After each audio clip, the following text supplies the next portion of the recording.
Om Shanti. Om Shanti. Hello, good morning.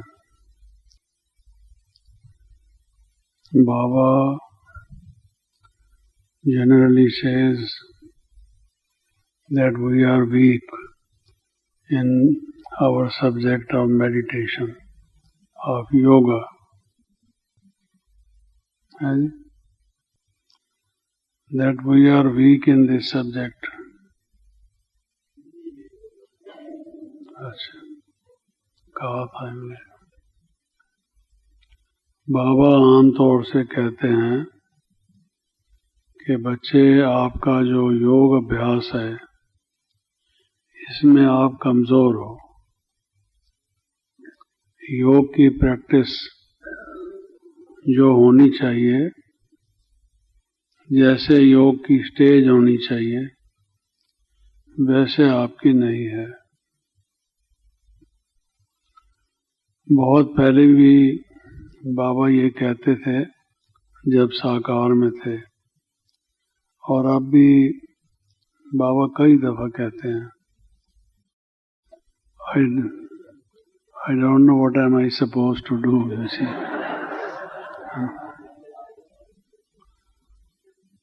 There is no arrangement for translation into English.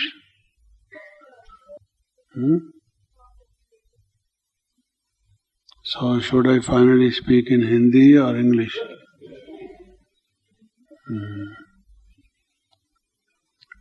So I should switch back again to English. Tutti-frutti English, okay. So what I was saying was, this is what Baba generally has been saying. These are the general remarks about our weakness in the practice of yoga. And we will all agree by this. There is no one perhaps who will say, no, my yoga practice is very good. I am satisfied with it. Some may say this, then perhaps they don't understand what yoga means. If they had properly understood what yoga means and knew properly what yoga practice is, then I think no one would say that he or she is proficient in the practice of yoga. What should we do? Since Baba has been warning us again and again, and this is for our own benefit, this is very essential.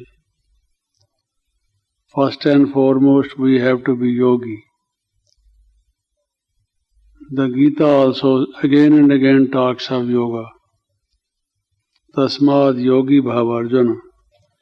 O Arjuna, become yogi. So, how should we be able to fill up the gap and come to the mark? Be yogis, as Baba wants us to be. One of the problems is because before you try to apply your solution, you have first of all to identify the cause of the problem. Unless and until you are able to identify the cause, you will not perhaps be able to solve your problem well and satisfactorily. What is the problem? Let us first of all understand. One of the problems is that life after life we have been body conscious. This has given us a wrong practice. This has formed into a hard habit. Now, in order to give up this habit and to be soul conscious is a difficult task. If we had not been body conscious, and if we were just to learn soul consciousness, that would be very easy. They say a lady took her daughter to a dancing expert and requested him to teach classical dance to her daughter. And while she was saying this, she also said she knows something about dancing. She has been dancing. She has learnt a little bit. Now you have to train her further. She thought that she is perhaps telling some of her daughter's qualifications, perhaps recommending. On the other hand, the dancer said, "Oh, it's very difficult. If she had not learned dancing, it would have been easy. Now she would have to unlearn what she has learned and then learn what I will teach her. So it is a difficult task for me." Similarly, in this case, one of the difficulties is that we have learnt a wrong thing. And in order to forget this, lot of practice is required. Baba says that for 63 lives you have been body conscious. Now does it mean that we will now first of all require 63 lives to unlearn it and then begin to learn it? We don't have that much of time, nor is it possible. So, how to tackle this problem? Let us identify first of all the problems before us. There should be some effective method whereby we can eradicate our hard habit of being body conscious, and instead of it, in place of it, to be soul conscious. This is one. The second thing is that the nature of the mind is such that mind can think of only one thing at a time. The soul is infinitesimal. The mind is also so. Mind is very, very, very, very small, infinitesimal. But the thought which comes out of it may be miles long. It may be very, very long. You see, it may cover the whole earth. Yesterday or a day before, an English lady passed away. She died at the age of about 90 or so. So was it reported in the newspaper. She had written about 200 and some books, you see, during her lifetime. So many books. So from that tiny soul, how many thoughts had come, you see, which occupied the space of so many books, you see. So the thoughts which come from our mind are very lengthy. Always we are thinking. Never does our mind stop. That is a problem. It will always go on thinking. Even when a person is sleeping and he does not think consciously, yet he is dreaming. About half or two-thirds of the time of a person during the sleep is consumed by dreams. And as you know, some people have daydreams also. So, thoughts are always there. The soul is conscious and there are thoughts. Now, how are you going to stop those thoughts which belong to the material, the gross, and instead of those thoughts, have thoughts of the transcendental, of soul, of the Supreme Soul, of soul world, of Karmati stage, such like thoughts, which are totally new to you. You are not accustomed to this. This is your first exposure to this. Life after life, on the other hand, you have been thinking of other things, gross material things. So also in this life from your very birth, you have been doing it. Now, to stop the mind from that direction and ask it, control it, to take an altogether different route, different direction, is a hard task. This again is a problem. Look how many problems you have to tackle. This is another problem. Now, there can be others. Instead of discussing all of them, let us first of all take these two, because they are the most prominent problems. And it is generally they which confront us. If we have cleared our path of them, then more than half the battle is over. We have already won the race. Then no one can stop us. There is definite sign that we will become good yogis. Now, in order to counter these, Baba has been giving us so many solutions to solve these problems. One of these has been, first of all, Baba has been saying, beloved children, my dear children, you become constant yogi.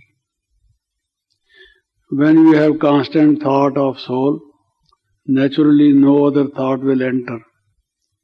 Because in order to push out the thought from your mind, thought is the only solution. Just as a nail is required to draw a nail out, similarly a thought is required to draw a thought out. So the first thing he has been suggesting is to be constant yogi. How can we be constant yogi? That is the problem. We can't even be yogi for a few minutes, and Baba asks us to be constant yogis. But that is the ideal which he sets before us. We say, Baba, we have been trying, we fail again and again. We get frustrated, disappointed that we are not able to fulfill your what you want, expect of us. Then what should we do? Baba says, okay, if you can't be constant yogi, can you practice yoga for 8 hours? Because a day has 24 hours. And let us suppose that out of those 24 hours, you spend about 8. Actually, we spend less on sleep. Then another 6 or 7 or 8 for worldly things. The duty hours are also according to labor laws of the United Nations, ILO, International Labour Organization. A person should work only for 8 days, 8 hours. You cannot keep him in employment for more than that. Otherwise you have to pay, and that can also be exceptional. So where are the rest 8 hours? 24 hours minus 8 hours minus 8 hours. That means still 8 hours are left. Alright, if you can't be constant yogi, can you be yogi for 8 hours? Baba, no, it's very difficult to be yogi for 8 hours. Baba says, then how can you wipe off, how can you wash your soul off the karmic account which is settled on your soul? After all, you have to work hard. Otherwise, this karmic account collected over 63 lives, how will you be free from it? You have to do this. But we find it very difficult. It's not possible for us. Why? Because our thoughts go on. Never does our mind stop, as I said. Other things in the world may stop. Mind never stops. This is such a thing which is ticking all the time. Tick, tick, tick, tick, tick, tick. Like a clock in your room. That may also stop when the battery is finished. But its battery never finishes. The battery of mind. It goes on ticking, you see. So what to do? Then Baba makes it so easy. Okay, children. He thinks that we are such souls who perhaps do not want to get a good place in golden age. Perhaps also in the middle of golden age. Okay then, if you can't be constant yogi, if you can't practice yoga for 8 hours, can you practice yoga for a minute, for 5 minutes, or to a couple of minutes every hour? If you can do that. There is a secret behind it. Because if we practice yoga even for a couple of minutes every hour, then we gain momentum and our speed of yoga becomes strong. It gets some root at least. And gradually we pick up the speed, gear up, and then we are able to attain that state. Visibly, outwardly, it seems that it is easy. We have just to practice it for a few minutes. But when you begin to practice few minutes, if you are successful in it, then you will be successful ultimately in achieving your goal. But we don't practice even those couple of minutes. That is a pity. That is the greatest folly. Let's think about ourselves. What kind of people are we? They say in Hindi, bhai kis dhatu ka bana hua hai ye aadmi. What metal are we made of? You see. Because he says it for our own benefit and we know how much we will gain if we practice it. And still we don't practice it. Times out of number he reminds us to do this, but still we don't do that. So how to do that? Why we forget it? Even though we want to do it, yet we cannot do it. What is the reason? What is the hurdle? How to overcome this? How to overcome this? Now one of the ways Baba has been suggesting, which is very interesting and very easy also, is that mind thinks of only one thing at a time. There is no doubt about it. Mind is atomic, subatomic you can say, as a matter of fact. But you can associate it with transcendental things. Take for example, when you get up from the class, you go towards your car. This is car. The body is also car. The soul is the driver. You associate your thoughts this way. That makes it possible. And where do you want to go? To my house, to my home. Yes, this is the home of the body. But soul world is the home of the souls. You see. If you just try to have this kind of a habit, divine habit, rechannelizing your thoughts, transforming them, changing their channel from this to that, then it may be possible. When you see someone, he is a friend of mine. God is the real friend. You think of him as a friend, you see. So always try to associate your thoughts with the transcendental in this way. I am walking, I can walk over. It is a small distance from this place. I don't require the car. I will walk over this distance. Walking. I will walk over. Transform this into the transcendental. How you will change it into walk over.